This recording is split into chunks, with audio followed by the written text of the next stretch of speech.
Parliament চলমান থাকলে যে কোনো অধ্যাদেশকে প্রথম অধিবেশনে অনুমোদনের জন্য বা রহিতকরণের জন্য আনতে হয়, কিন্তু রাষ্ট্রপতির আদেশ কিন্তু অনুমোদনের জন্য পার্লামেন্টে আনা বাধ্যতামূলক নয়।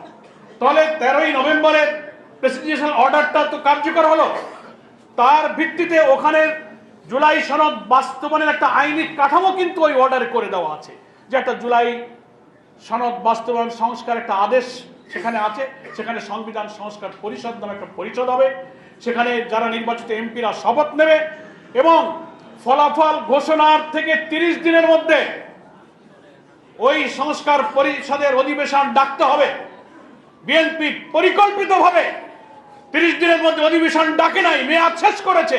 তার আইনগত পজিশনটা কি দাঁড়ালো, এটা বাংলাদেশের লিগ্যাল এক্সপার্টদেরকে ব্যাখ্যা করতে হবে। সেকেন্ড হচ্ছে, বলা হয়েছে প্রথম অধিবেশনের 270 দিনের মধ্যে জুলাই সনদের সংস্কার আদেশ বাস্তবায়ন করতে হবে পরিষদকে। তা যদি ব্যর্থ হয় তাহলে 270 দিনের মধ্যে অটোমেটিক্যালি জুলাই সনদ সংবিধান সংস্কার পরিষদে গৃহীত হয়েছে বলে গণ্য হবে। মাসালা, মিল্ক ও পিৎজার সাথে thin and crunchy biscuit fit biscuit, যখন তখন ইটিং, যেখানে সেখানে ফিটিং। তাহলে আর এই 270 দিন শেষ হতে বেশি বাকি নাই। তাও যদি বিএনপি না করে, তাহলে এটা তো কোনো অর্ডিন্যান্স না, এটা একটা প্রেসিডেন্সিয়াল অর্ডারের ভিত্তিতে কিন্তু এই আইনি কাঠামো তৈরি হয়েছে। এখন বিএনপি ফাঁকি দিয়ে এই প্রেসিডেন্সিয়াল অর্ডারকে বাইপাস করে ওনারা এই পার্লামেন্টে সংবিধান সংস্কার নয়, সংবিধান অ্যামেন্ডমেন্টের নামে একটা বিল এনে সংসদ জোরে সেটাই পাস করতে চান। এর শুভঙ্করের রহস্য হচ্ছে 10-12টা সাংবিধানিক সংস্কারের প্রশ্নে ওরা গুরুত্বপূর্ণ নোট অফ ডিসেন্ট দিয়েছেন, যেটা আমার আগে এমপি মাননীয় আক্তার হোসেন তার বক্তব্যে বলল।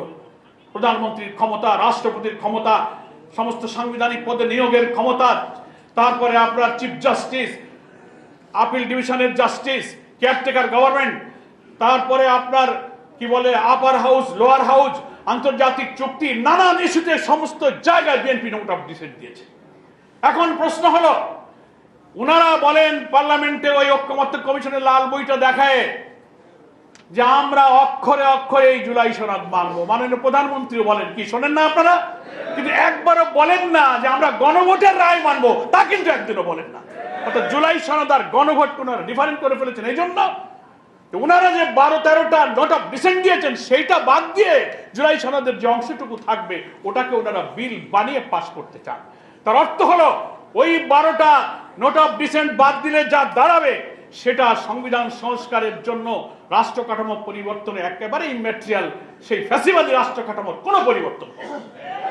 সেই জন্য এই যে আইনি ব্যত্যয় ঘটলো, তারা যে বৈঠক ডাকলো না, 270 দিন শেষ হলে কি হবে, আর এই সংবিধান সংস্কার পরিষদের রাষ্ট্রপতির আদেশের কাঠামোর বাইরে গিয়ে ওনারা এরকম বিল আনতে পারেন কিনা, এ ব্যাপারে বাংলাদেশের বিজ্ঞ আইনজীবী এক্সপার্ট যারা আছেন তাদেরকে, আমরা তো রাজপথের লড়াই করতে পারি, এমপিরা পার্লামেন্টের লড়াই করবে, আইনজীবীরা একটি আইনি লড়াইয়ের সূচনা করবেন।